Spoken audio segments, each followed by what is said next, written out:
Graça e paz, irmãos. Eu sei que hoje nós vamos ter muita gente assistindo pela internet. Alguns mandaram mensagem, outros me ligaram que não poderiam estar aqui, mas vão estar acompanhando pela internet. Pena que não estão aqui para pegar apostila, né? Que nos grupos familiares nós vamos precisar das apostilas, apesar de que toda semana nos grupos está sendo enviado o áudio e a lição da semana. Hoje nós vamos encerrar essa doutrina básica. E eu queria revisar com os irmãos o porquê de nós estarmos trazendo essas doutrinas básicas. É o que está lá no livro de Hebreus, no capítulo 6. Paulo falando para os cristãos daqueles dias, principalmente judeus que haviam se convertido ao cristianismo, mas Paulo dizendo para eles: eu queria falar com vocês sobre coisas mais de gente madura, coisas, alimento mais sólido, mas como vocês têm uma displicência para ouvir a palavra de Deus, isso Paulo falando para eles, tá, gente?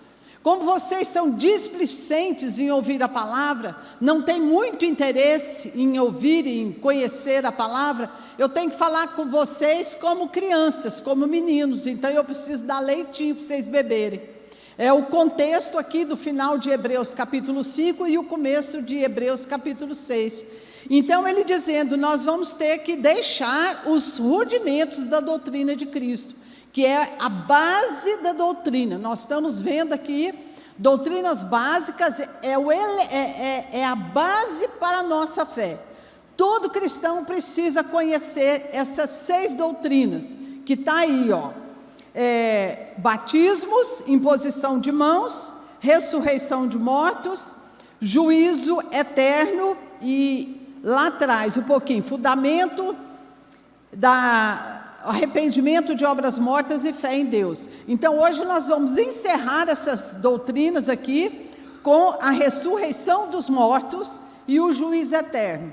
Eu tenho certeza que vocês vão ter muita surpresa nessa lição. Antes de entrarmos na lição de hoje, eu queria falar para vocês, quantos estavam aqui sábado, domingo de manhã, na escola dominical? Deus tem me dado coisas difíceis para falar para a igreja nesses dias. Não é fácil os recados, as ministrações que Deus tem me dado. E daqui para frente também não vai ser fácil. Agora, eu não sou dona da verdade. O dono da verdade é Jesus, é a palavra. Então, quando você ouvir alguma coisa que você não concordar com aquilo que eu vou falar, em vez de você comentar com alguém, com o irmão, para não virar assim um burburinho no meio da igreja, vem conversar comigo. Fala, pastor, eu não concordo com isso aqui que a senhora falou. Não está certo.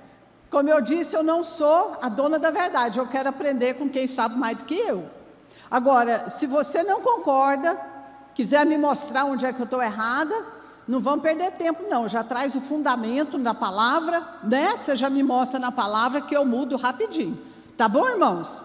Mas se não, não vamos ficar assim, mandando mensagem, conversando, você viu, não concordei, aí quebra a unidade da igreja. Vocês concordam comigo? Eu estou prontinha para ouvir, tá bom?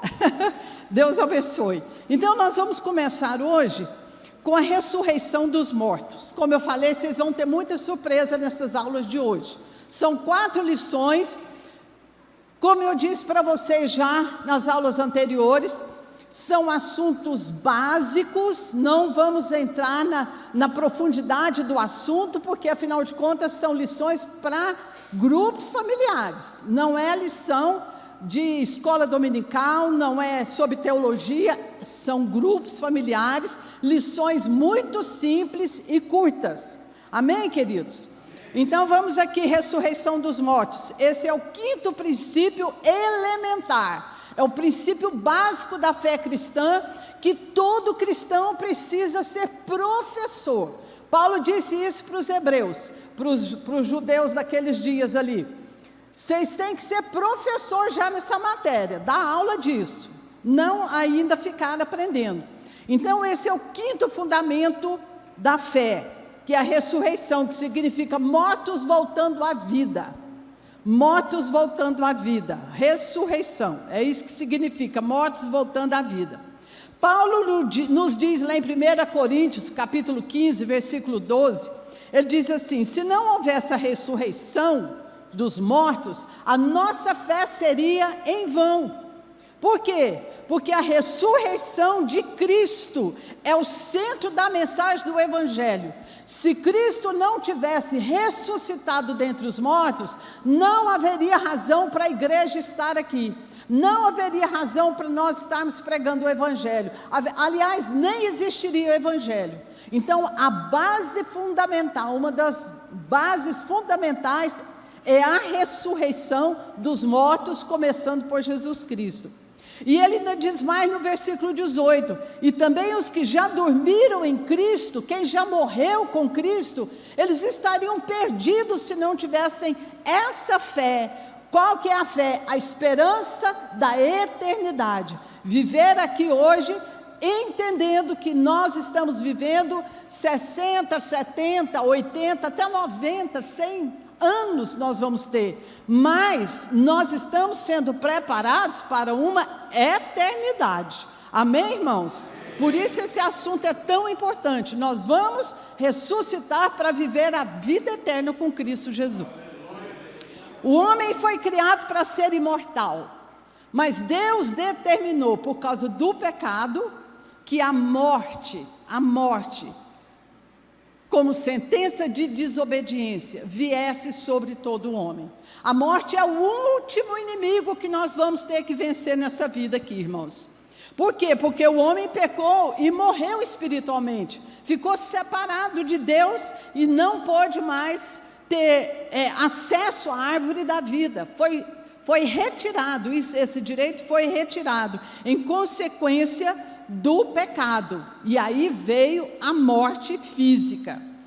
A morte física não é o fim da existência. Hoje nós vamos bater muito aqui, irmãos, para a nossa cabeça. Nós temos ouvido muito pregações sobre como viver bem aqui na terra. É a pregação para mim, é a pregação mais leviana, e eu vou usar uma palavra forte. É uma pregação mais leviana que existe, é aquela que só tenta preparar o homem para viver aqui na terra, sem preparar o homem para a eternidade. E esses estudos aqui, a base da nossa fé é a preparação para a eternidade com Cristo Jesus, que todos aqui, sem exceção, vamos passar por isso. Amém, queridos? Só entende isso aqui quem já teve face a face com a morte. Eu tenho certeza que o pastor Salmo chegou no vale da sombra da morte, ele sabe o que é estar de frente a frente com a morte, e saber que a gente precisa estar pronto e preparado para a morte eterna. A morte física é uma consequência da morte espiritual, já falei, causada pelo pecado, porque está escrito: o salário do pecado é a morte, e o salário e a vida eterna é um dom gratuito que Deus nos deu. Graças a Deus que Jesus nos livrou da morte eterna. Nós temos a esperança de uma vida com Deus na eternidade. O ser humano foi criado trino. Ele é um espírito que tem uma alma e habita num corpo. Então você não é esse corpinho aí que você está nele. Você é um espírito e tem uma alma que habita nesse corpo. Então, como acontece a vivificação do espírito, da alma e do corpo? Do espírito é quando, no momento do novo nascimento, quando nós cremos em Jesus, você está acompanhando aí, né? Quando nós cremos em Jesus, entregamos a nossa vida para Ele, o Espírito Santo vem habitar no nosso espírito. O nosso espírito é vivificado. O que é vivificado, irmãos? Passa a viver novamente. A restauração da alma, somente pela palavra de Deus. Por isso que a gente precisa ouvir a palavra de Deus. Amém? Só assim a nossa mente, a nossa alma vai sendo renovada. E a ressurreição do corpo, quando é que vai ser? No último dia. Nós vamos ver isso aqui. A vivificação, ou seja, reanimar, dar vida novamente, é feita somente pelo Espírito de Deus e pela palavra.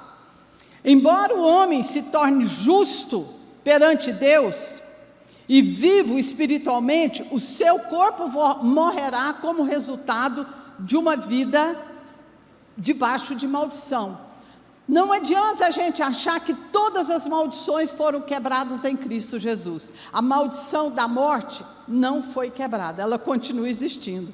Amém, queridos?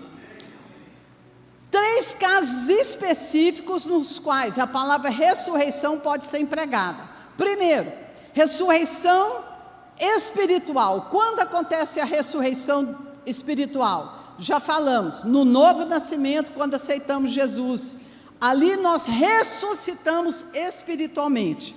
A palavra afirma que nós estávamos mortos, todos nós, mortos em delitos e pecados, e a palavra e o Espírito vieram até nós, e nós fomos redimidos e vivificados em Cristo Jesus. Isso quer dizer que antes nós estávamos separados de Deus, agora nascidos de novo, nós somos um só Espírito. Onde é que eu sou unido com Deus? No meu Espírito. Onde é que Deus fala comigo e com você? No Espírito. Deus não fala com você no seu corpo, Deus não fala diretamente na sua alma, Deus fala no seu Espírito, é o lugar onde Ele está. Amém, queridos? A ressurreição física, quando é que acontece? Eu coloquei aqui o exemplo de Lázaro, quando Jesus foi ali e o ressuscitou dos mortos. Lázaro teve uma mera ressurreição física, espiritual ele não podia ter. Por quê? Jesus ainda não tinha morrido e ressuscitado, então o espírito de Lázaro ainda não estava vivificado, mas o seu corpo, Jesus tirou ele da morte e trouxe ele para a vida novamente. Amém?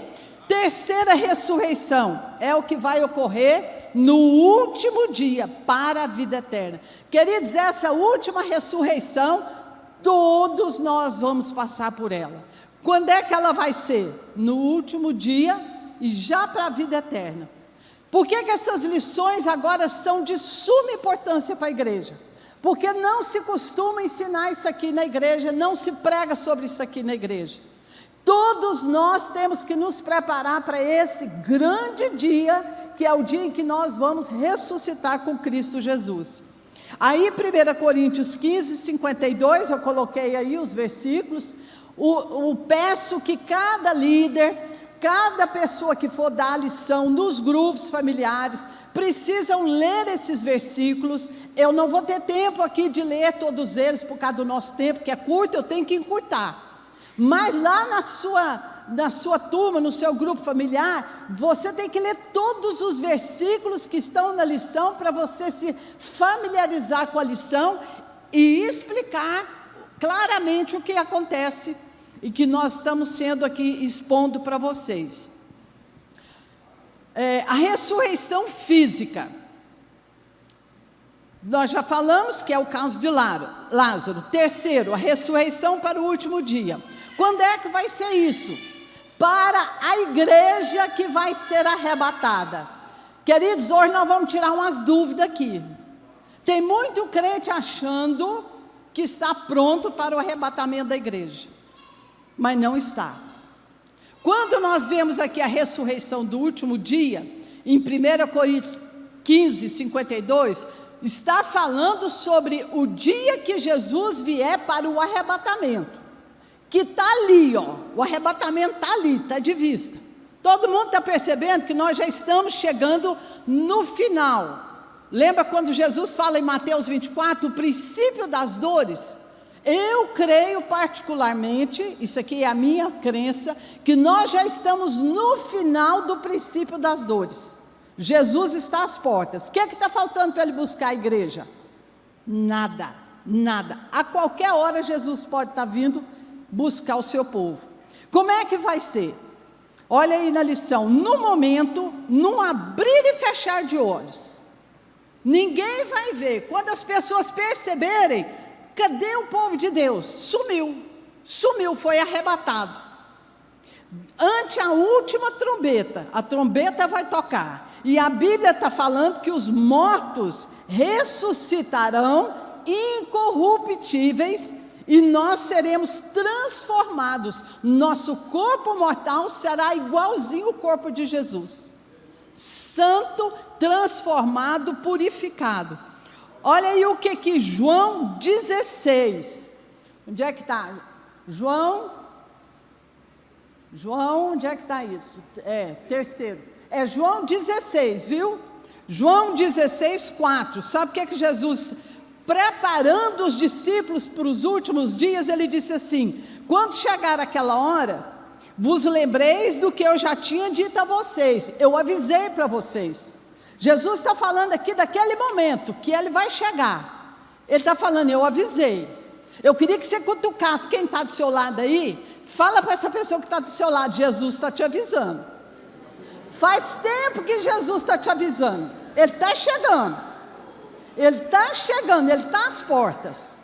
A Bíblia fala da ressurreição do último dia, e Jesus se referia a essa ressurreição quando ele ensinava os seus discípulos. Jesus estava preparando os discípulos para essa ressurreição do dia do arrebatamento. Como é que vai ser isso aqui? Eu vou explicar. Ele estava distinguindo a ressurreição dos justos. Queridos, o arrebatamento vai ser para aquele que é justo, e eu vou mostrar para você hoje que não é fácil você estar pronto e preparado para o arrebatamento. Não é, mas nós vamos preparar, amém? Quando ele diz assim, essa ressurreição trata da transformação dos corpos corruptíveis em incorruptíveis. Ela é restrita, ela é somente para aqueles que morreram em Cristo, e os cristãos que estão vivos serão arrebatados juntos. Aí nós vamos ver aqui, como é que vai ser a sequência da ressurreição, para você entender melhor o que eu estou falando. A ressurreição para a vida eterna é aquela em que os justos serão transformados, já falei, vai receber esse corpo eterno. Ninguém vai entrar no céu com esse corpo aqui mortal, esse corpo pecaminoso, ninguém vai entrar. Vai ser um corpo reconhecido como redenção do corpo. Isso aqui vai ser um grande evento, irmãos, que você vai passar por ele. Mas eu posso falar para vocês com toda sinceridade, tem muito crente que está ouvindo isso aqui, mas não acredita. Nós vamos levar o maior susto, e hoje eu quero dar assim, aqui um choque de realidade na sua vida. A redenção eterna, a redenção do nosso corpo está chegando. Presta atenção nisso aqui. Nós vamos ser livres de toda dor, de toda enfermidade para sempre. João 6,40 diz assim: tudo que você vê o Filho, todo que vê o Filho e crê nele, terá a vida eterna, e eu vou ressuscitar no último dia. Que último dia é esse? No dia do arrebatamento da igreja. Como é que vai ser a sequência dessa ressurreição para a vida? Primeiro, quem já ressuscitou? A primícia dentre os mortos, Cristo Jesus, amém? Jesus já foi ressuscitado, está lá. Segundo, aí vem, os que morreram com Cristo vão ressuscitar. Depois, primeiro foi Jesus, já morreu e ressuscitou, já está no céu. Quem serão os próximos a ressuscitar? Aqueles que já morreram com Jesus.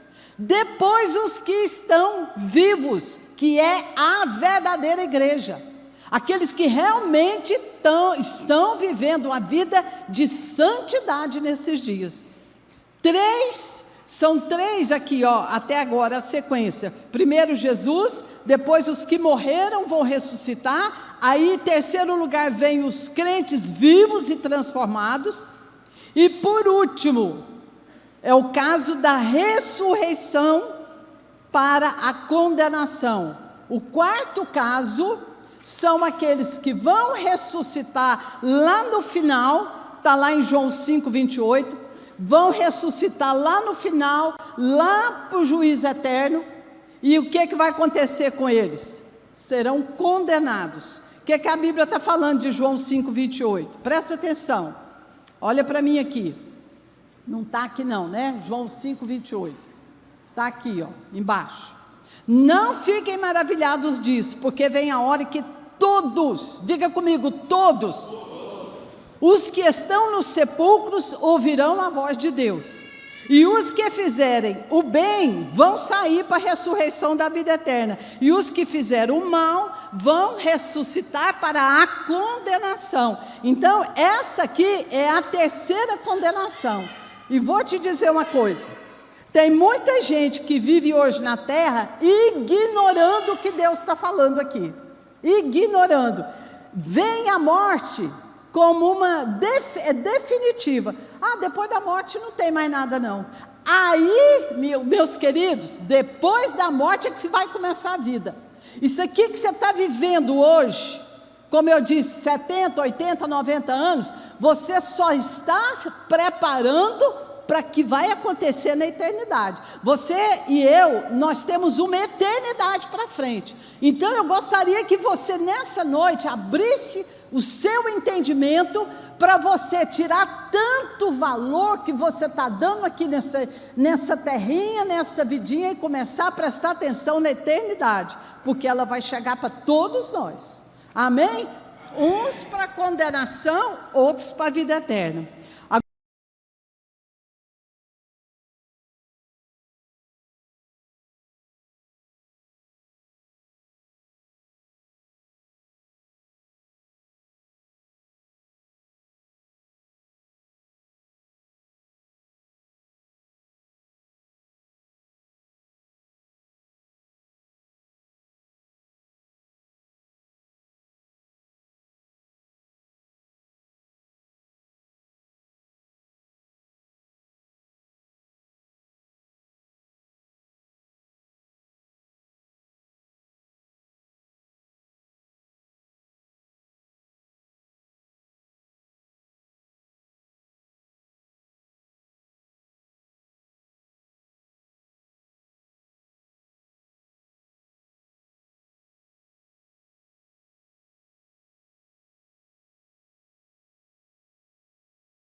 Vamos para a próxima lição sobre juízo eterno. É a última doutrina básica que nós vamos ver dentro do que foi estabelecido em Hebreus capítulo 6. Juízo eterno. 3 eventos, a Bíblia mostra claramente, olha para mim aqui, 3 eventos estão para acontecer. O primeiro deles, a volta de Jesus, o fim do governo de Satanás e o juízo final. Estão cada vez mais próximos. Você está preparado para isso aqui? O que será o juízo final? Apocalipse 20. Se você tem a Bíblia, abre aí. Isso aqui a gente precisa ler. Apocalipse, capítulo 20. É o trono de Deus. Apocalipse 20, 11 a 15. Diz assim, a visão de João. E vi um grande trono branco, e o que estava sentado sobre ele, de cuja presença fugiu a terra e o céu, e não se achou lugar para eles. Eu vi os mortos, grandes e pequenos, que estavam diante do trono, e abriram-se os livros. Abriu-se outro livro, que é o livro da vida. E os mortos foram julgados pelas coisas que estão escritas nos livros, segundo as suas obras. Queridos, até para quando que é o livro da vida? Quando é que vai ser aberto? No juízo eterno. Sabe por quê? Escuta bem o que eu vou dizer para você. O juízo eterno, a igreja já foi arrebatada há muito tempo. Mas como tem muito crente, mas muito crente mesmo, que vai ficar para a grande tribulação, infelizmente, porque não acredita nisso que nós estamos falando aqui hoje, não gosta desse tipo de mensagem, o que vai acontecer com esses cristãos? Eles vão ter experiência verdadeira com Cristo na grande tribulação.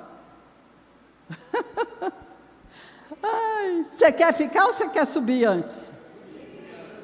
O livro da vida só vai ser aberto no juízo eterno. Sim. Sim. Se o arrebatamento, na tua visão, vai ocorrer no início, um pouquinho. Ah, tá, eu vou falar. Sim. Sim. Eu sou pré-tribulacionista. Não discuto, né? Às vezes aqui tem pessoas que acreditam que a igreja vai ser arrebatada depois da grande tribulação, outros acreditam que vai ser no meio. E eu espero que vocês estejam errados e eu esteja certa. Eu acredito que nós vamos, a igreja vai ser arrebatada, livre da grande tribulação. Eu acredito nisso. Amém, queridos? Então, depois você termina de ler isso aqui. A explicação para esse trono branco aqui. Presta atenção aqui no que eu vou te falar. No juízo final, os livros serão abertos. Todo aquele que o nome será achado lá, que confessaram Jesus como Senhor e Salvador da sua vida, então já está certo que vai ficar para o juízo eterno. São os que não subiram no arrebatamento da igreja. Já vou falar do arrebatamento. Aqui, olha, os livros serão abertos, eles representam o julgamento de Deus, e neles foram registrados os atos bons e os atos maus. Todas as palavras e atitudes nossas serão julgadas. Queridos, você está vendo o tanto que é perigoso as nossas palavras em vão? Palavras que a gente fala escondido. Toda palavra que a gente não quer que ninguém fique sabendo, não, isso aqui, ó, não conta para ninguém não, isso aqui, ó, uma fofoquinha, uma calúniazinha, uma mentirinha. Atitudes e palavras nossas, está tudo sendo escrito. Deus vai colocar um por um diante dele e vai julgar pelas obras, pelas palavras faladas e praticadas. Nós não somos salvos pelas nossas obras, é pela fé. Mas essas obras serão consideradas como evidência do verdadeiro relacionamento. Então, quem está parado, sentado no banco da igreja, não tem obras para apresentar diante de Deus, você vai prestar conta disso também. A nossa fé precisa da evidência que ela realmente existe através das nossas atitudes, das nossas obras. O livro da vida, que está aqui, ó, no Apocalipse 20, guarda para você ler, Apocalipse 20, de 11 a 15, não deixa de ler. O livro da vida contém o nome daqueles que colocaram a sua fé em Jesus e que vão ser salvos. Aí, onde é que vai estar aqui? Para quem que é destinado o lago de fogo que Apocalipse fala? Vai para o lago de fogo, no versículo 14, a morte, o inferno, o Satanás, a besta, o falso profeta, os demônios, a morte e o inferno. E todos aqueles que negaram Jesus Cristo, vai tudo para o lago de fogo. É o que está aí no versículo 14 de Apocalipse 20. E aí o que acontece? Onde é que a igreja vai estar aqui? A igreja já foi arrebatada há muito tempo. Como eu disse para os irmãos, eu acredito que a igreja está pertinho de ser arrebatada. E aí vai ser diante do tribunal de Cristo. É outra coisa. Quando nós estamos falando de juízo eterno, nós estamos falando daquele julgamento de Apocalipse 20, onde não vai haver mais oportunidade de salvação. A grande tribulação é mais uma oportunidade que Deus está dando para aqueles que ouviram a palavra, não valorizaram a palavra, não andaram na palavra, brincaram com a palavra e não subiram no arrebatamento. Provérbios 11, 4 diz assim: de nada vai adiantar as riquezas no dia da ira. Que dia da ira é esse? no dia do julgamento, no dia do arrebatamento. Porém, a justiça, só a justiça vai nos livrar da morte. O que é a justiça? É eu confessar Jesus como Senhor e Salvador da minha vida e andar na palavra. Deus não libera nenhum de nós da obediência e da fidelidade à palavra. Não somos liberados, irmãos. Explicação de Provérbios 11:4. No juízo final, cada um estará só, e a sua responsabilidade vai estar diante de Deus e suas ações. Você vai ficar sozinho diante de Deus. Olha a responsabilidade. E nesse dia, não adianta ter dinheiro, não adianta ter trabalhado muito aqui, conseguido conquistar riqueza, carro, casa, que isso aí não vai valer nada, nada. Hoje em dia, a mensagem que eu acho mais sem sentido é a mensagem sobre a prosperidade. Teoria da prosperidade. Queridos, não tem sentido diante de uma igreja que está para ser arrebatada a qualquer momento. Essa não é a visão de Deus para nós. Qual é a visão? Mateus 7:13, 14, diz o seguinte, que a porta é estreita e poucos vão encontrá-la para o arrebatamento. Naquele dia que nós vamos estar diante de Deus, por que a porta é estreita? Porque quem não andar aqui na terra em obediência e em fidelidade a Deus, não vão passar pela porta. Você está lendo aí? Poucos a encontram. Está na sua Bíblia isso, irmãos? Por que a gente não vê isso nas pregações? 1 de João 4,17 diz assim, nisso é aperfeiçoado em nós o amor, para que no dia do juízo final, tenhamos confiança, porque qual Ele é, somos nós também nesse mundo. Você está vendo que tanta palavra indicando o juízo final, a prestação de contas, e a gente ignora isso aqui, porque a gente... Sabe por que não é pregado isso na igreja? Porque o povo não gosta de ouvir. Não é bom de ouvir isso aqui, sim ou não? Eu não gosto de falar, eu não gosto, não adianta. Eu sei que vai ter. É o que eu falei para vocês no começo, Deus não está me dando palavra fácil para falar para a igreja nesses dias. É só coisa difícil. Vocês orem por mim, eu preciso. Tá bom, queridos? Explicação de 1 João 4,17. O dia do juízo final, todas as nações estarão diante de Deus. Será uma ocasião em que todas as pessoas vão estar diante de Cristo, no tribunal, e serão responsabilidade por suas palavras e atitudes. Se nós estivermos vivendo verdadeiramente com Cristo, isso já não está falando mais para a igreja aqui hoje, é lá para frente. Se estivermos vivendo realmente em Cristo, nós não temos razão para ter medo. Então, em vez disso, a gente pode esperar ansiosamente por esse dia, o dia do juízo, porque vai significar o quê? O fim do pecado, o fim de toda injustiça, todo o mal que você está vendo, toda pecaminosidade que você está vendo no mundo, nesse dia aqui vai acabar. Até lá, irmãos, vai continuar, e daqui para frente, só vai afunilando, e o trem vai apertando e vai ficando mais difícil. Os dias vão ficando mais difíceis, a maldade está aumentando, leia Mateus 24, a iniquidade se multiplicando, o amor acabando, é isso que nós estamos vivendo nesses dias. Significa o fim do pecado e o início de um relacionamento face a face com Deus. O fim do juízo final, é isso, o juízo eterno. Os que foram julgados e condenados vão para o lago de fogo. Os outros que foram absolvidos no tribunal vão ter uma vida de relacionamento face a face com Jesus. Em 1 Coríntios 5:10, todos nós, olha aí, devemos comparecer perante o tribunal de Cristo. Aqui nós já não estamos, presta atenção que está mudando o assunto. Aqui não estamos falando mais de juízo eterno, nós estamos falando de tribunal de Cristo. Quando é que vai ser esse tribunal de Cristo? No dia do arrebatamento da igreja. Queridos, a igreja, olha para mim aqui, deixa eu explicar para vocês, presta atenção.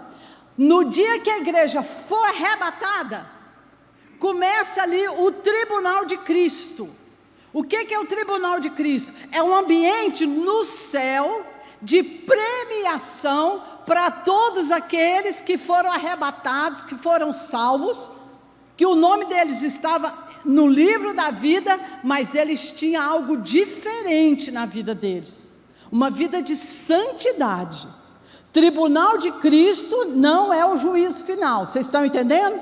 A igreja foi arrebatada, está lá no céu, tribunal de Cristo está no céu, seremos ali julgados como servos de Deus, para receber o que? Galardão, premiação. Quantos aqui querem estar nesse tribunal de Cristo? Meu irmão, esforça-te para você participar do tribunal de Cristo. Ali nós vamos receber galardão. O julgamento da igreja vai ser rapidinho, logo após o arrebatamento. Aí o que vai acontecer? Foram julgados. Olha o que diz aqui, 1 Coríntios 3,14. 1 Coríntios 3,14. Deixa eu ver se está digitado aqui. Não. Onde é que está aqui? 2 Coríntios 5,10. Não. Todos nós devemos comparecer diante do tribunal de Cristo, para que cada um receba de acordo com as obras praticadas por meio do corpo. Quer dizer que esses aqui tiveram boas obras. As palavras foram contidas. E aí, o que vai acontecer? A explicação. Embora a vida eterna seja o dom de Deus, todos nós, ainda com base na graça de Deus, vamos ser julgados por Cristo para receber uma recompensa. Sabe o que 1 Coríntios 5,3 fala? Significa algo especial. Aqueles que trabalharam mal, mas foram fiéis ao Senhor, vão ser salvos. Foram fiéis, mas não vão receber galardão. Vou repetir, a explicar 1 Coríntios 3,14. Todos aqueles que foram arrebatados, estão no tribunal de Cristo, diante de Cristo, eles foram fiéis a Deus, mas fizeram a obra, qual tipo de obra? Palha, feno, você já leu isso na Bíblia? 1 Coríntios 3, 13 e 14. Palha, feno, prata, ouro. Seu galardão vai ser de acordo com a obra que você praticou. Se for palha, feno, vai ser queimada no fogo, você não vai receber galardão nenhum. Se for prata e ouro, você está vendo? Queridos, vai ter recompensa, para quem fizer o negócio direitinho. Para quem receber, sua obra for prata e ouro, vai receber galardão. Isso aqui é imediatamente ao arrebatamento. E durante os 7 anos de tribulação na terra, eu creio, a igreja vai passar 7 anos de festa no céu, que nós chamamos as bodas do Cordeiro. Amém, Jesus? Glória a Deus. Então, todos vamos prestar contas, nem todos vão ter galardão. Muitos cristãos, isso aqui é muito importante, muitos cristãos vão ser surpreendidos naquele dia. Que dia? Do arrebatamento da igreja. Vocês já viram aqueles filmes, né? Deixados para trás? Tem muita propaganda na televisão, né? Na internet. Começa a sumir pessoas dentro da igreja, some uma, some a outra. Tem igreja que o pastor da igreja não vai sumir, vai ficar lá. Sim ou não? Então, olha aqui, muitos cristãos vão ser surpreendidos no dia do arrebatamento da igreja. Eles acreditam, por quê? Porque eles acreditam que as suas prioridades, o trabalho que está fazendo, é prioridade de Deus também. Ele acha que Deus vai dar para o que ele está fazendo aqui na terra, que Deus acha que é tão importante quanto ele. Não é. Nós vamos ser pegos de surpresa. Pensam que o que é importante para nós ou para os outros deve ser importante para Deus. Presta atenção nisso aqui, irmãos. Com isso, acaba querendo agradar a Deus de modo que acham certo e não de acordo com a palavra de Deus. Aqui nós vamos encerrar a segunda lição. Termina assim: por isso é tão importante a gente saber pelo que nós seremos julgados no dia do arrebatamento.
Pelo que nós vamos ser julgados naquele dia, no tribunal de Cristo? Você não será julgado pelas suas boas intenções. Queridos, a igreja está lotada de gente com boa intenção. Sim ou não? Para trabalhar, para fazer obras, muita gente com boa intenção. Mas vamos ver o que a Bíblia diz? A lição aqui que eu escrevi, nós estamos aqui compartilhando o seguinte: essa é uma armadilha que vai derrubar muito cristão. Mateus 21, 28, está aqui, né? É essa? Sim. É essa. Essa é a armadilha que vai derrubar muitos cristãos. Havia um homem, vamos ler isso aqui, havia um homem que tinha 2 filhos. Chegando ao primeiro, ele disse: filho, vai trabalhar hoje na vinha. E esse respondeu: não vou, não quero. Mas depois mudou de ideia e foi. O pai chegou ao outro filho e disse a mesma coisa: filho, vai trabalhar na vinha? E ele respondeu: sim, senhor, mas não foi. Qual dos 2 fez a vontade do pai? Então, tem muita gente que está dentro da igreja. Qual é a mensagem dessa parábola aqui? Sejamos como o primeiro filho da parábola, ainda que não sejamos perfeitos, que ninguém é perfeito, façamos o que o Pai espera, não o que as pessoas esperam. Sabe por que tem muita gente sobrecarregada na igreja? Faz as coisas assim, tudo de barriga, mal feito, apressadamente, deixa as coisas para a última hora, porque pega coisa para fazer que não tem tempo para fazer, Deus não te chamou para fazer, você quer agradar, você quer aparecer, mas não é o que Deus está te pedindo para fazer. E nós vamos ser julgados por isso aqui. Filho, vai para a vinha? Não vou, mas foi. Ele fez o que o pai pediu, ainda que ele tivesse falado não. Queridos, preste atenção, faça aquilo que Deus te chamar para fazer. Não preocupe com o que os outros pensam, não preocupe com o que os outros falem, não preocupe e nem procure fazer a sua vontade própria para mostrar para os outros que você está fazendo. Procure fazer exatamente aquilo que Deus está te orientando para fazer. Como é que você vai descobrir isso? Palavra e oração. Segundo, por que nós vamos ser julgados? Você seja julgado pela forma com que você desenvolveu os seus dons e talentos. Quando os discípulos perguntaram a Jesus sobre o fim dos tempos e o dia do julgamento, Jesus aproveitou aquela oportunidade para contar a parábola dos talentos. Jesus aqui vai falar de mordomia. O que é mordomia, queridos? É administração, é zelar por aquilo que Deus nos deu. Nós temos tempo, E não adianta alguém vir falar, eu não tenho tempo, eu não tenho tempo. Você tem, você não sabe administrar o tempo. Deus está dando vida, Deus está dando saúde, Deus está dando tempo para nós, Deus está dando talentos, Deus está colocando dinheiro na nossa mão, Deus está colocando dons em nossas mãos. E o que é que vai acontecer? Ele vai cobrar daquilo que Ele está te dando. A parábola aqui, que eu gostaria que você lesse na sua casa dos talentos, cada um de nós recebemos tipos diferentes de dons e que não são comparados a ninguém. O dom que o irmão tem, o talento que o irmão tem, o dinheiro que o irmão tem, a vida que o irmão tem é diferente da minha. Então, queridos, não olhe para ninguém se comparando. Não olhe para ninguém cobrando de você o que o outro tem que fazer. A Bíblia fala aqui nessa parábola que um recebeu 5, outro 2, outro 1. O que recebeu 5 e 2 talentos, trabalharam e investiram. O que recebeu 1 talento, o que é que ele fez com ele? Enterrou. Por que ele enterrou? Porque ele disse assim, meu patrão é muito bravo, quando ele voltar e eu não devolver para ele, se eu perder alguma coisa, ele vai me castigar. Esse que enterrou o talento, quer dizer que ele não conhecia o patrão dele de jeito nenhum. Vê se Deus é mau, vê se Deus vai te castigar. Não. Quando você tem aquilo nas mãos que Deus te deu, seja mordomo, zele daquilo que Deus está te dando, cuide daquilo que Deus está te dando, e não deixe ninguém interferir na sua vida espiritual com Deus, na obra que Deus colocou nas suas mãos para fazer, queridos. Amém? Somos responsáveis por usar bem aquilo que Deus nos deu. A pergunta é essa: o que Deus tem colocado na sua mão para fazer, e o que você tem feito com o que Deus tem? Você tem dado desculpa para Deus também? É disso que o Senhor vai pedir contas para nós. Terceiro ponto, nós seremos julgados pela forma como cuidamos dos outros. Mateus 25, 34, Jesus contou a parábola, a história da separação das ovelhas e dos bodes. Quando é que vai ser isso aqui, irmãos? Lá no final, não é para agora. A separação dos bodes e das ovelhas. A igreja tem ovelha? Tem bode? Quando é que vai ser separado?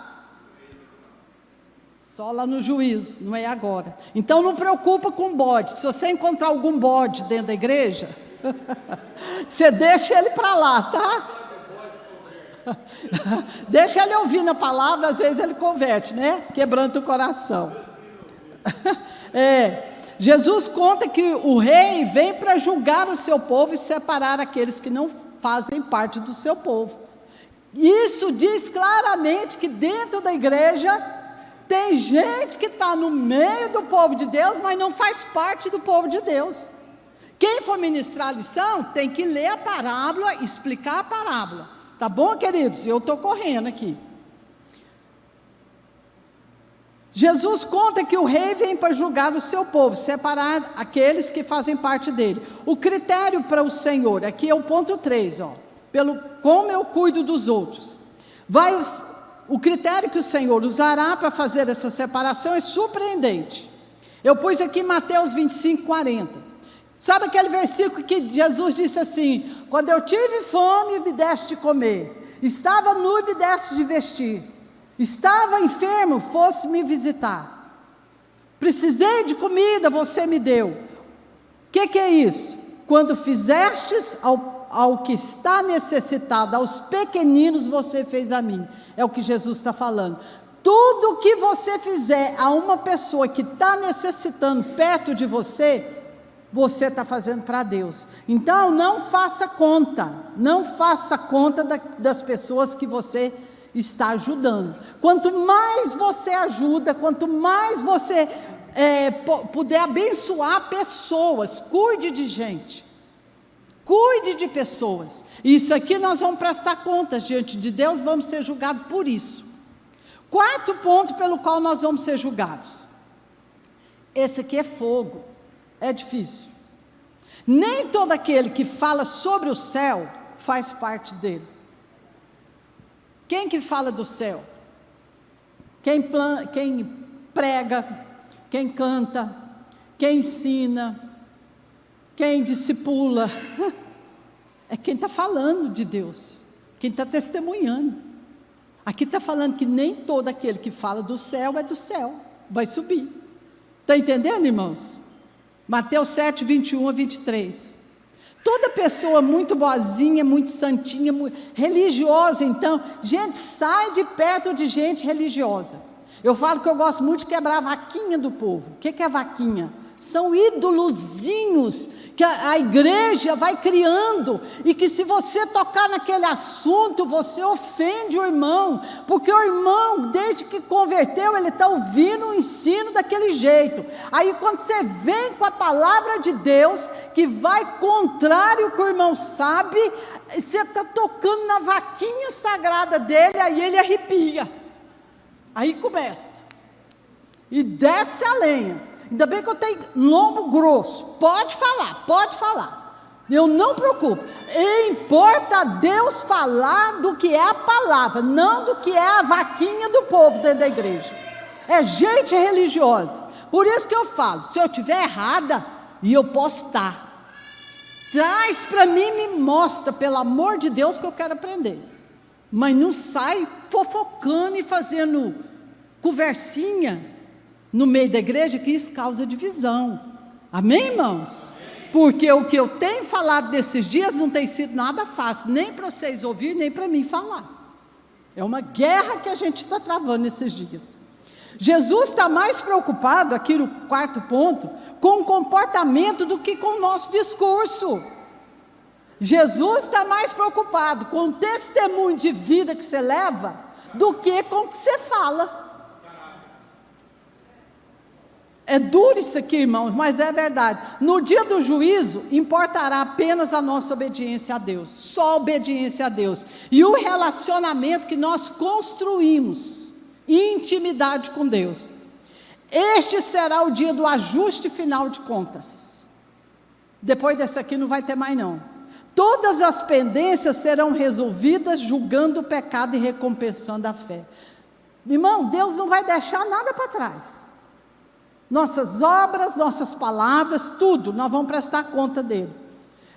Mateus 7, 21 e 23, eu gostaria de ler para vocês. Jesus disse assim: nem todo que me diz Senhor, Senhor entrará no reino dos céus. Não adianta que não vai subir, não vai entrar, mas chama Deus de Senhor. Mas aquele que faz a vontade do meu Pai que está no céu. Muitos me dirão naquele dia, tem Bíblia aí que essa palavra dia está com letra maiúscula, porque é o dia do juízo. Muitos me dirão naquele dia, Senhor, Senhor, nós não profetizamos em teu nome? Senhor, em teu nome nós não expulsamos demônios, nós não fizemos maravilhas. Querido, não vai atrás de gente que faz sinais e maravilhas. Não vai atrás de gente que tem poderes. Não vai.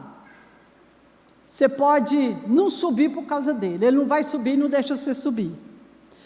E ele disse assim: em teu nome não fizemos muitas maravilhas, Senhor? Jesus então vai dizer para ele: nunca vos conheci. Nunca vos conheci. Apartai-vos de mim, vocês que praticaram a iniquidade. Está entendendo, irmãos? Pode fazer o que for, pode ser pregador, cantor, pode ser gente que tem ministério de libertação e está acostumado a expulsar legião de demônio, pode fazer sinais, maravilhas, se não tiver uma vida de quebrantamento no espírito, obediência e fidelidade a Deus, vai chegar lá e Deus vai falar: arreda-te de mim porque eu não te conheço. Vai voltar para trás. Conclusão: uma das coisas que Jesus mais disse durante o seu ministério na terra é que em breve estaremos diante dele. Espera aí, olha para mim aqui. Uma das coisas que Jesus mais disse no ministério dele é o quê? Que um dia nós vamos estar diante dele, prestando contas. Você tem ouvido muito sobre isso? Sim ou não, irmãos? Pouquíssimo. A igreja não agrada o povo, então não se prega. Não agrada. Por isso, Jesus deixou tudo que você e eu precisamos saber, para a gente não ser surpreendido naquele dia, quando Ele chamar pelo nome e começar a nos julgar. Queridos, essa palavra hoje é para você estar alerta, para você não ser surpreendido. Não brinque com a palavra, lute e trabalhe pela unidade da igreja, porque não seja um cristão acomodado, sentado no banco da igreja. Não fique comparando o seu potencial com os outros, não fique julgando os outros que não pensam como você. Desenvolva seus dons e talentos, enquanto é dia, antes que seja tarde, e a noite vem. E a noite vai chegar, irmãos, para todos, todos, todos. Assim seremos aprovados e passaremos a eternidade ao lado do nosso Deus. Vamos acordar enquanto é tempo, igreja? Amém? Amém?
Manancial ou cisternas rotas. Nós precisamos aprender por meio da história, irmãos. Todo o Velho Testamento, essa história do povo de Israel, está aqui para a gente aprender com eles. E aqui nós vamos aprender uma coisa: é melhor a gente evitar, repetir os fracassos que esses irmãos fracassaram e edificar sobre os sucessos que eles tiveram. Concordam? Então vamos ver aqui um fracasso deles para a gente não cair no mesmo laço. Jeremias 2,13, Deus disse assim: o meu povo cometeu 2 crimes. Crime, gente, Deus chama de crime. Primeiro, me abandonaram a minha fonte de água viva e cavaram as suas próprias cisternas rachadas que não retêm água. Dá para imaginar como alguém pode ter a coragem de trocar o manancial de água viva com uma cisterna rota? Você sabe o que é cisterna rota? Quebrada. É aquilo que você cava para armazenar água, mas ela é rota, ela é quebrada, ela é rachada. A água da chuva vem, mas a cisterna não segura a água, porque ela está rachada, vai tudo embora. Sabe o que o povo de Israel fez naqueles dias? Trocaram o Deus vivo, que é a fonte, o manancial de água viva, o Deus vivo, trocaram o Deus vivo por uma cisterna rachada. É isso que Deus está falando. Aí você fala, mas como que pode? Pois eu vou provar para você que nos dias de hoje, muitos de nós fazemos a mesma coisa. Deus disse ao povo de Israel que eles agiam exatamente dessa maneira quando abandonavam a Ele e começavam a adorar a ídolos. Baal era o Deus das nações. Israel começou a se contaminar, misturar com as nações, com a Síria, com as nações ali, e aí o Baal era o Deus deles, eles trouxeram para a terra de Israel, foram se contaminando. O texto chama atenção porque são 2 crimes cometidos, 2 crimes diferentes um do outro. Qual é o primeiro deles? O povo abandonou a Deus, a fonte de água viva. No capítulo 17 de Jeremias, versículo 13, olha o que Deus fala: Senhor, esperança de Israel, todos aqueles que te deixam serão envergonhados, porque abandonaram a Deus. E foi exatamente o que aconteceu com Israel. Israel abandonou a Deus, e ele foi quebrado, ele foi envergonhado, ele foi derrotado. Quantas vezes Israel não fez isso? Abandonaram o Deus vivo, a fonte abundante. Deus é uma fonte inesgotável. Por que Ele é comparado com uma fonte inesgotável? Quem pode viver sem água, irmãos? Quem aqui vive uma semana sem água? Alguém consegue? Por isso, Deus é comparado com um manancial, para a gente ver a necessidade que nós temos da presença de Deus. Você não pode passar um dia sem beber água, que você vai passar mal. Seu organismo vai sentir. Assim tem que ser para nós a necessidade de buscar a presença de Deus, como água, ser fiel a Deus, mas o povo abandonou. Isso é um símbolo da vida que Cristo nos oferece. Olha, ele diz em João 4,14, quem nele crê terá uma fonte a jorrar para a vida eterna, quem nele crê nunca mais terá sede. Você está vendo que Jesus está falando de vida eterna? Quem crê em Jesus vai viver a vida eterna. Você crê para a vida eterna, você não crê em Jesus para ganhar dinheiro somente, você não crê em Jesus somente para você ter saúde, para você ter vida abundante, você crê em Jesus para que você tenha vida eterna. Vou repetir o que eu disse no começo: a pregação mais leviana que existe é aquela que só prepara o povo para viver bem aqui na terra, não prepara o povo para a eternidade. Judá abandonou o manancial de águas vivas, rejeitaram a Deus lentamente. Não pensa você que a gente afasta de Deus de uma vez, que não é, é lentamente.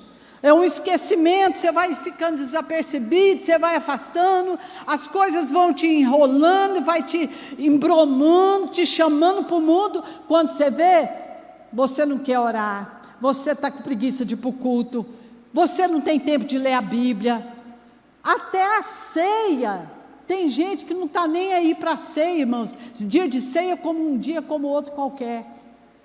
O que é isso? É o esfriamento.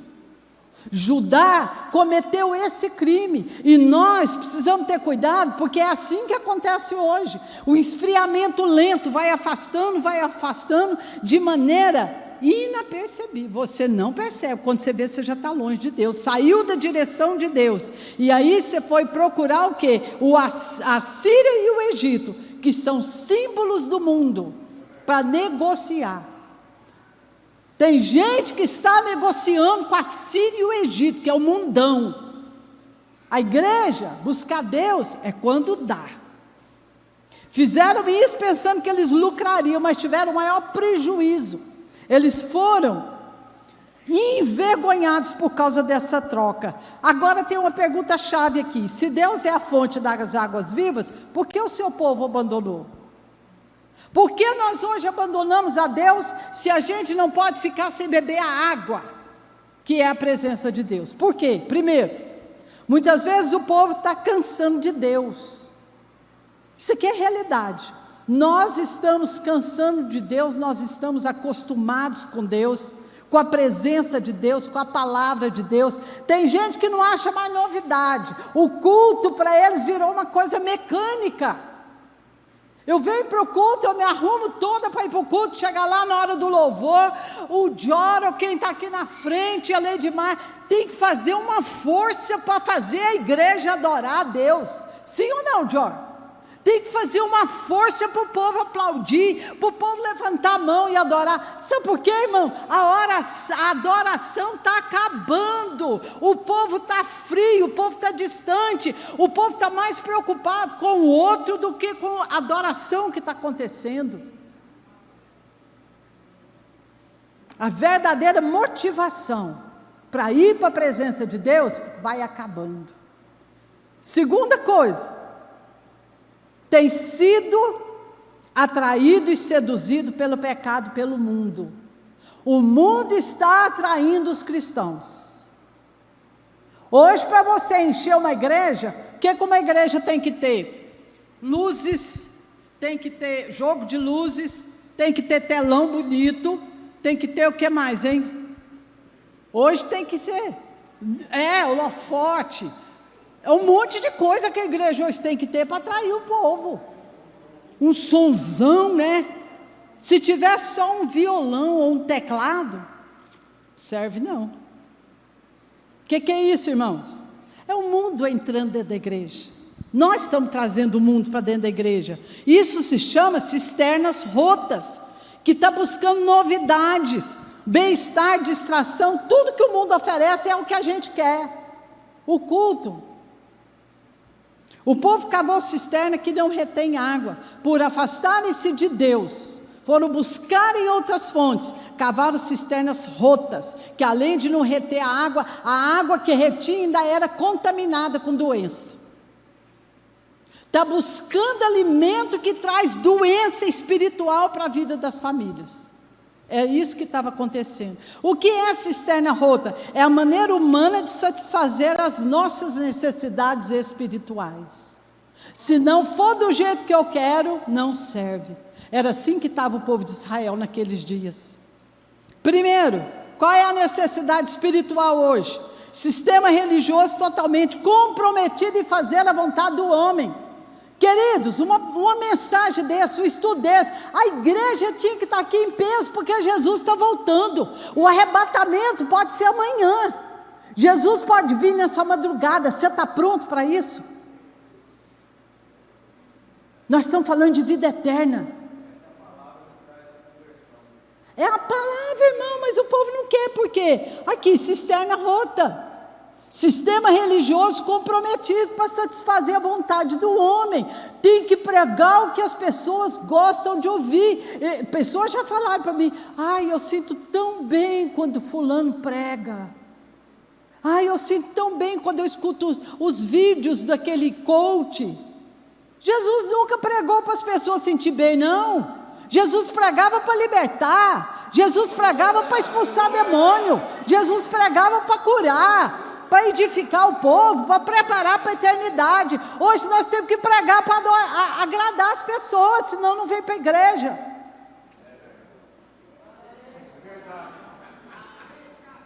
Segundo, a aceitação do sincretismo religioso. O que é isso? É uma mistura de crença. As pregações hoje têm uma mistura de crença, queridos. A palavra de Deus hoje não é pura. Por quê? Não agrada. É uma opção religiosa um pouco mais interessante, o sincretismo, a mistura, quando você traz novidade. Vamos trazer novidade, vamos trazer coisa que levanta o povo. Aí quando o pregador, ele começa a gritar, ele fica agitado, o povo aplaude, o povo quase falta subir. O céu é que não é, mas quase falta subir. Está nem sabendo o que o homem está falando lá na frente, mas porque grita. Terceira, teologia da prosperidade com suas inovações materialistas, incentivando o materialismo dentro da igreja. Viver vida abundante é propósito de Deus, sim ou não? Sim.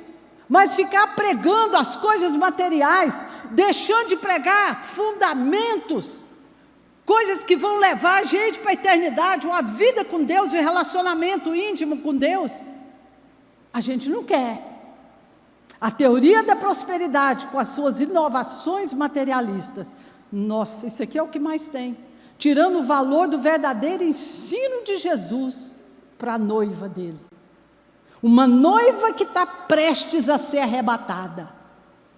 Queridos, esse é o momento de maior perigo quanto ao ensino que nós recebemos. Jesus está às portas, se prepare, leia a Bíblia, conheça a palavra para você não ser enganado. Ao proferir aqui, cisternas rotas, o povo alimentava-se do pó, ao invés de beber da fonte. Sabe o que é pó? Mundo, está falando do mundo. O povo quer se dar bem no mundo, com as coisas do mundo. Eles esquecem que toda a nossa fonte de vida, de saúde, de paz, de alegria, de provisão material, financeira, tudo que você precisa diariamente, a sua fonte, é a presença de Deus. É buscando a presença de Deus que vai vir tudo isso aqui para nós. Ezequiel 47 teve a revelação do rio de Deus, que corre, um rio que corre do trono de Deus, que simboliza a vida de Deus, as bênçãos fluindo do trono, sobre a igreja. O dia que a igreja entender isso, que tem um rio de vida fluindo aqui, para te manter com vida, com saúde, com paz, alegria, segurança, proteção, provisão, você não vai ficar mais buscando em qualquer lugar. Se você quiser a fonte de alegria, um renovo para você, busque diariamente a presença de Deus. Hoje é o dia da gente entender que para resolver problema, eu não preciso ficar correndo atrás de pregação bonita, eu preciso correr atrás da presença de Deus. Todos os seus problemas serão resolvidos quando você dobrar o joelho e buscar a presença de Deus. A fonte de água viva vai te dar a direção, vai te dar a provisão. Hoje é dia da gente renovar uma aliança com o Senhor. Fica de pé comigo. Tem uma oração que eu coloquei aqui, Hoje é o dia de renovarmos a nossa aliança com Deus. Deixar aquilo que nós cavamos com as nossas próprias mãos. Irmãos, o povo de Israel foi muito envergonhado por causa da preguiça, por causa do desânimo dele, o esfriamento da fé deles de buscar Deus. Cavaram cisternas furadas, quebradas. Vamos hoje pedir a Deus perdão, porque a gente tem feito a mesma coisa. Nós temos cavado essa cisterna com as nossas próprias mãos. Vamos voltar hoje para a presença de Deus, dar mais tempo na presença dEle em oração, meditação na palavra, não ter preguiça, desânimo de ouvir a palavra de Deus.